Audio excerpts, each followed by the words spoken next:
Assalamu alaikum. Around the world, all of the Muslims and our country in Bangladesh.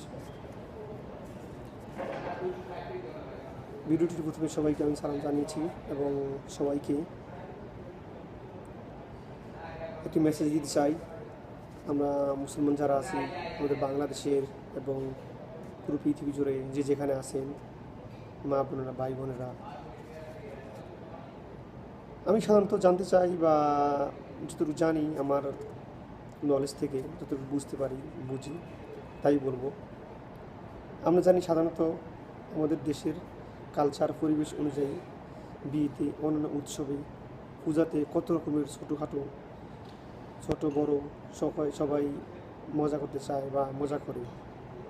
সবার sense তো আর এক না, human sense তো আর একভাবে কাজ করে না, বিভিন্ন ধরনের কাজ করে। তো ঘরোয়া পরিবেশে সুন্দরভাবে সবাই অনুষ্ঠান সাজায়, খুব মজা করে। এর ভিতরে অনেক ছোটোখাটো ঘটনা ঘটে, এটা নিয়ে কেউ বাড়াবাড়ি করে না। এটা তো একটা পরিবেশ নয়।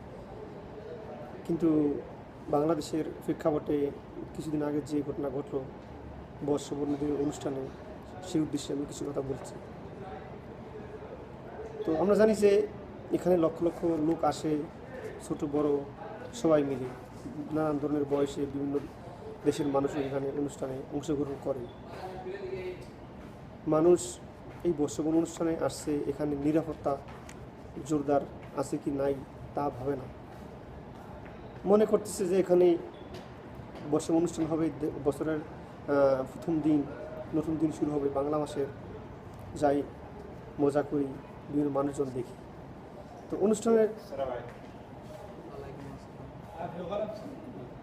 অনুষ্ঠানের কর্তৃপক্ষ অনুষ্ঠান শুরু করছে, কিন্তু এর কতটুকু বহাল আছে কিনা তাদের, এটা তো কেউ জানে না।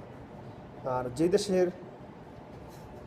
নেতৃত্বে দেশ, নারী নেতৃত্বে দেশ চলছে, সেই দেশ তো কেমন সবাই ভালো করে বুঝি বা দেখি।